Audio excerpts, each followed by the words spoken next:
ఒక్క సంవత్సరంలోనే public service ద్వారా 56,000 ఉద్యోగాలు నియామకం చేపట్టినట్లు రాష్ట్ర ఐటీ శాఖ మంత్రి దుద్దిళ్ల శ్రీధర్ బాబు అన్నారు.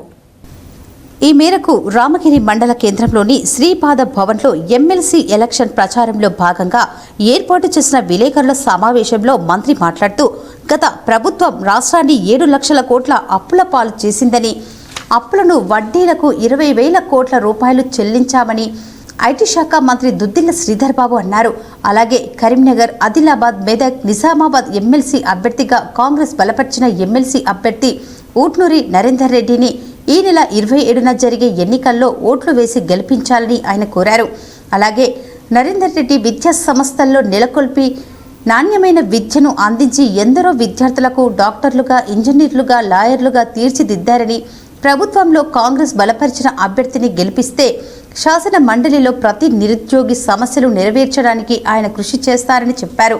అదేవిధంగా 10,000 ఉపాధ్యాయ ఉద్యోగాలు డిఎస్సి ద్వారా నియామకాలు చేపట్టి నియామక పత్రాలు అందజేశామని, అదేవిధంగా 26 నెల పీఈటీ పోస్టులకు ప్రమోషన్ ఇప్పించామని, గ్రూప్ 1-2 పబ్లిక్ సర్వీస్ ట్రాన్స్ఫర్మెంట్లో ఎక్కడ తప్పులు జరగకుండా పూర్తి స్థాయిలో రిక్రూట్మెంట్ న్యాయపరమైన ప్రజలకు ఇచ్చినటువంటి మాట నెరవేరుస్తున్నామని చెప్పారు.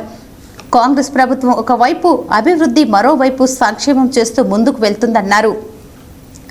అదేవిధంగా రైతులకు 23,000 కోట్ల రూపాయల రుణమాఫీ చేశామని, సన్నవడ్లకు బోనస్ ఇచ్చామని, అదేవిధంగా ఆరోగ్యశ్రీ 10 లక్షలకు పెంచామని అన్నారు. గత ప్రభుత్వం బీఆర్ఎస్, బీజేపీ సింగరేణిలో కాంట్రాక్టు కార్మికులే లేరని అన్నారని, సింగరేణి కాంట్రాక్టు కార్మికులకు కూడా కొత్తగా లాభాల వాటా బోనస్ 5,000 రూపాయలు ఇచ్చిన ఘనత కాంగ్రెస్కే చెందుతుందన్నారు. సింగరేణి ప్రాంతమైన గోదావరికనిలో స్కిల్ సెంటర్ తీసుకొచ్చామని, డిప్లొమా చేసిన వారిని కూడా గ్రాడ్యుయేట్లుగా గుర్తిస్తున్నామని, అభివృద్ధి చేసే కాంగ్రెస్ అభ్యర్థి బలపరిచిన నరేందర్ రెడ్డిని అత్యధిక మెజార్టీతో గెలిపించాలని ఆయన కోరారు. చాలా చేసేది ఉంది కాదంటారు.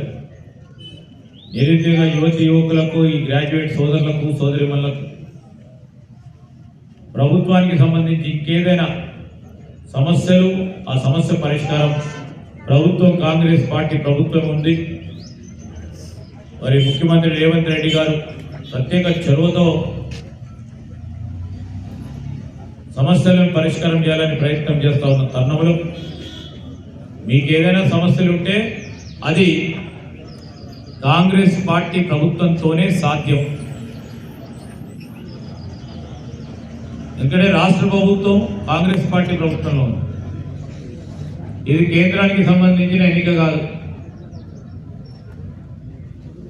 ఓటును వృధా చేసుకోకుండా ఎవరితోని పనులు అవుతాయి, ఏ విధంగా పనులు అవుతాయి ఆలోచన చేయాలని విఘ్నులను, విద్యావంతులను, మేధావులను, మా గ్రాడ్యుయేట్ సోదరులను, మా సింగరేణి ప్రాంతానికి సంబంధించిన మా మిత్రులను అందరినీ కూడా బేరీజ్ చేసుకొని కాంగ్రెస్ పార్టీకి ఆల్ ఫోర్స్ నరేందర్ రెడ్డి, మరి కరీంనగర్ జిల్లావాసి, నారాయణ, శ్రీ చైతన్య కాలేజీలు ఆనాడు మోనోపోలీతో నడుస్తూ ఉన్న తరుణంలో కష్టపడి ఒక వ్యవస్థను స్థాపించి మెరుగైన విద్య, నాణ్యమైన విద్యను అందిస్తూ వేలాది మంది విద్యార్థులు ఈ ప్రాంతానికి, ఆ ప్రాంతానికి, ఈ జిల్లాలకు సంబంధించిన వేలాది మంది విద్యార్థులకు చదువులు అందించి ఇంజనీర్లుగా, డాక్టర్లుగా, ఎంబీఏలో చదువుకొని చాలా పెద్ద ఎత్తున వివిధ హోదాల్లో స్థిరపడ్డ అనేక మంది ఉన్నారు.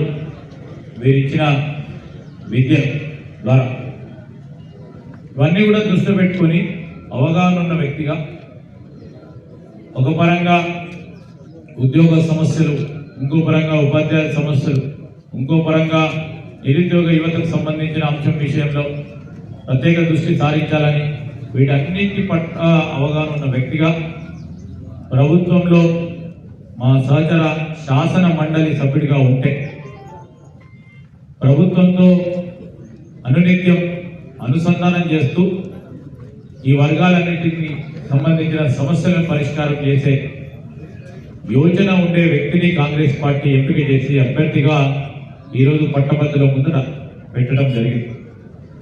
నేను మీ అందరికీ కోరుతా ఉన్నాను, ప్రధానంగా మా సింగరేణి సంస్థకు సంబంధించిన అధికారులే కానీ, వివిధ హోదాల్లో ఉన్న మా ఇంజనీర్లే కానీ, అదేవిధంగా మా క్లరికల్